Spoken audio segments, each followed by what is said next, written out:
সবচেয়ে বেশি অপমান বোধ হয়েছে সেটা হচ্ছে আমাদের বাংলাদেশি পাসপোর্ট তারা ছুঁড়ে মাটিতে যখন ফেলেছে। এটা ঠিক, আমাদের উপর নির্যাতন গেছে, কঠিন সময় গেছে, কিন্তু গাজাবাসীদের উপর যা হয় তার তুলনায় আমাদেরটা কিচ্ছু না। ইসরায়েলের কারাগার থেকে মুক্ত হয়ে দেশে ফিরেছেন আলোকচিত্রী ও মানবাধিকার কর্মী শহীদুল আলম।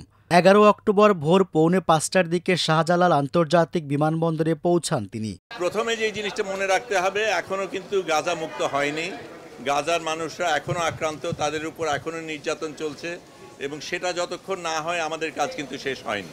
ফিলিস্তিনে ইসরায়েলের নৃশংসতা বন্ধ এবং গাজায় ইসরায়েলি নৌ অবরোধ ভাঙার প্রত্যয় নিয়ে ফ্রিডম ফ্লোটিলা কোয়ালিশন নামের একটি বৈশ্বিক প্ল্যাটফর্মে গাজা অভিমুখে নৌযাত্রা শুরু করেছিলেন শহীদুল আলম। 9 অক্টোবর ইসরায়েলি বাহিনীর হাতে আটক হন তিনি। পরে ইসরায়েলের কেতজিয়েত কারাগারে নেওয়া হয় তাকে।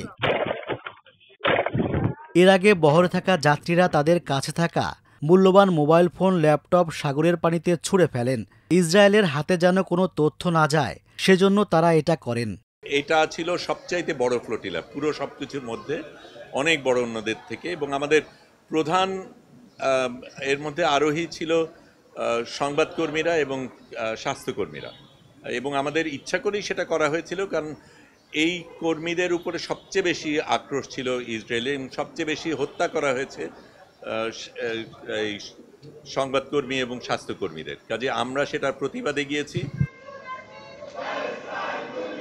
তিনি আরও জানিয়েছেন, বাংলাদেশি পাসপোর্ট দেখে ইসরায়েলি দখলদার বাহিনী ক্ষিপ্ত হয়ে যান এবং মাটিতে ছুঁড়ে ফেলেন, যা তাকে সবচেয়ে বেশি অপমানিত করেছে। এটা ঠিক, আমাদের উপর নির্যাতন গেছে, কঠিন সময় গেছে, কিন্তু গাজাবাসীদের উপর যা হয় তার তুলনায় আমাদেরটা কিচ্ছু না। সবচেয়ে বেশি অপমান বোধ হয়েছে সেটা হচ্ছে আমাদের বাংলাদেশি পাসপোর্ট তারা ছুঁড়ে মাটিতে যখন ফেলেছে। এইটা আমাকে ভীষণভাবে আক্রান্ত করেছে, এবং এই অপমান বোধের এটার জন্য আমাদের বিচার আদায় করে নিতে হবে, এবং কোনো দেশ আমাদের সাথে এইভাবে আচরণ করে পার পেয়ে যাবে সেটা যাতে না হয় আমাদের দেখতে হবে। ইসরায়েল থেকে মুক্তির পর টার্কিশ এয়ারলাইন্সের একটি ফ্লাইটে শহীদুল আলম তুরস্কের ইস্তাম্বুলে পৌঁছান। তার মুক্তি নিশ্চিত করতে বাংলাদেশ সরকার জর্ডান, মিশর ও তুরস্কের মাধ্যমে কূটনৈতিক তৎপরতা চালায়।